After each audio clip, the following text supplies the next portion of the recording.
Another update, Alexa Lakad and Katie Estrada dito sa Kidilex United official sa mga admin. Hello, sweethearts. There will be upcoming MediaCon for Tuscoen on December 9, Saturday at 4 p.m. Followed by the premiere, which will be shown at 7 p.m. Venue to be announced.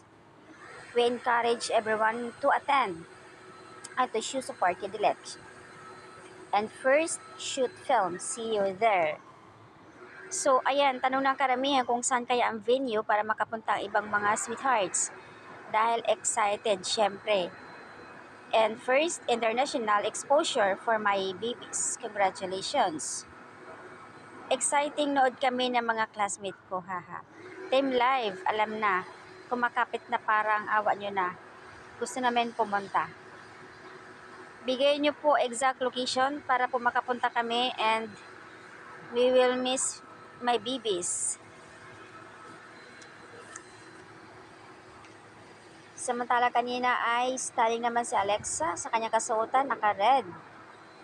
Sa kanilang ASAP kasama ang PVP for ladies.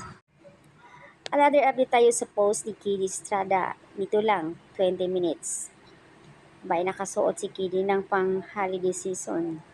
And you look good without glasses. Advance Merry Christmas, Katie boy. Smiling Katie is my favorite. And you just blessed my eyes with your visuals. Also, Alexa Ilacad.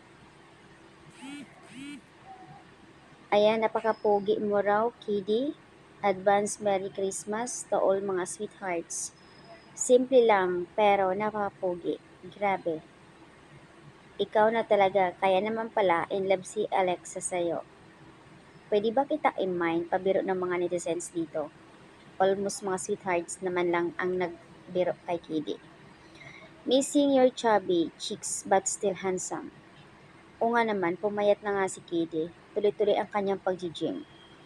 And also, Alexa ay lakad sa Sparta Beach. Mas maganda talaga yung sakto lang yung katawan. Dati kasi sobrang taba na ni Kiddy.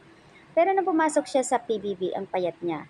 Nung naging sila ni Alexa at tuloy-tuloy love team nila, tumaba. And then ngayon, nagpapayat muli. So, ayan ang update. Looking good as always, Alexa and Kiddy. Alam namin, Kiddy, na gwapo ka, pero wag naman araw-araw, no? Advance Merry Christmas to all Kidilex out there.